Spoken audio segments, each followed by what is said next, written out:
Hello, students, how are you? My name is Katia, your new English teacher, ok? Olá, meninos e meninas, tudo bem com vocês? Meu nome é Katia, nova professora de inglês. A outra professora foi trabalhar em outra turma e aí nós trocamos e eu vim trabalhar com vocês. Então, até o final do ano estaremos juntos.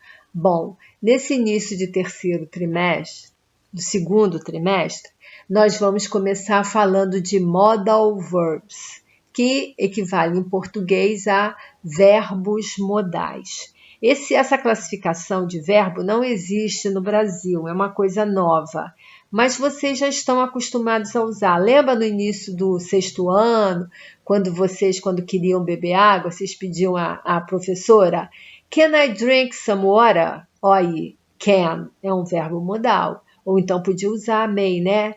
May I go to the restroom? Eu posso ir ao banheiro? Então, disso que a gente vai falar agora, dos verbos modais. Can, may, must, should, né? Então, são essas palavrinhas. E aí, o que é isso? Esses verbos modais, eles são verbos auxiliares. Isso quer dizer o quê? Que quando a gente usa um verbo modal, tem que ter um outro verbo, o verbo principal. E esse verbo principal, ele nunca tem o to, né?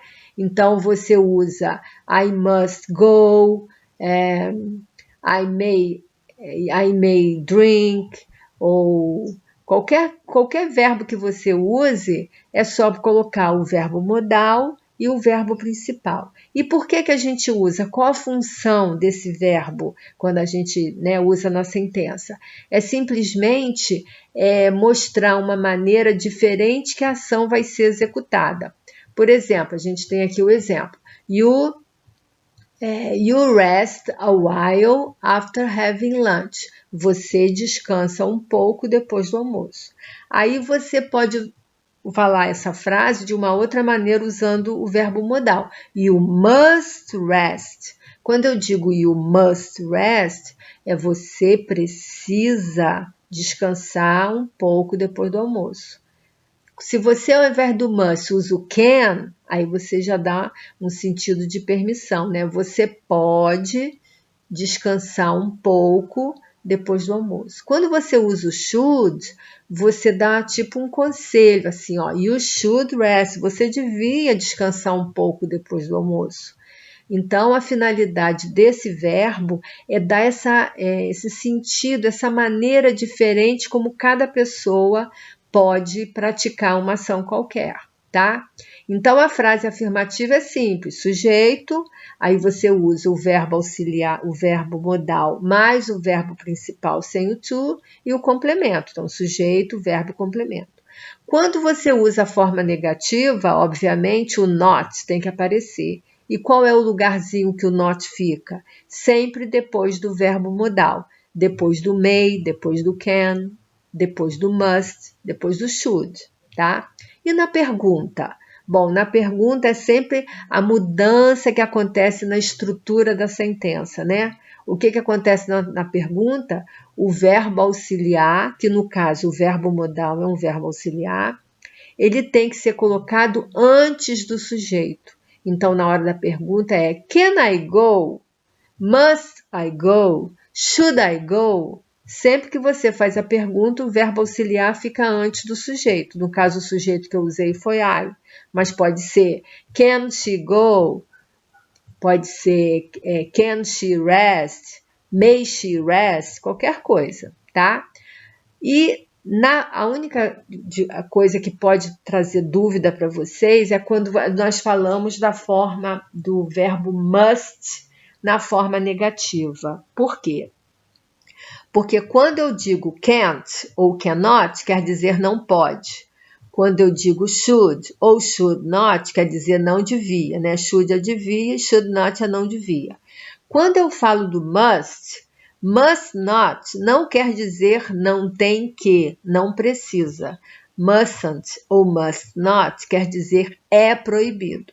Então, se a frase é you must work, ou como está lá, you must rest, e eu digo you must not rest, quer dizer, você está proibido de descansar. Então, não fica a mesma coisa. Para você colocar uma sentença com must na forma negativa, você tem que usar o sinônimo. Qual é o sinônimo de must? Tem que, é to, have to, né? Então, a forma negativa, aqui está um exemplo, ó. Marina must do an extra exercise. Para eu dizer essa frase na forma negativa, olha como é que ficou. Marina doesn't have to do an extra exercise, tá? Então, a forma negativa de must é doesn't have to, tá? Então, não pode achar que must not é a mesma coisa que must, não deve, né? Significa outra coisa. Segunda sentença, they must leave the classroom now. Eles precisam deixar sair a sala agora, né?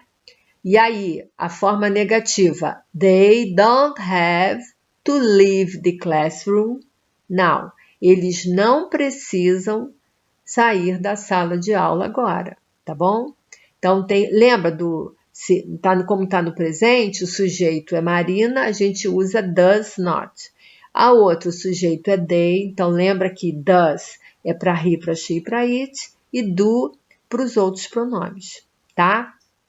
Então, essa é a matéria nova que nós estamos vendo. Eu deixei um vídeo na atividade para explicar também para vocês, que sempre uma explicação quando a gente não está presencial, não está na sala de aula, é mais uma explicação.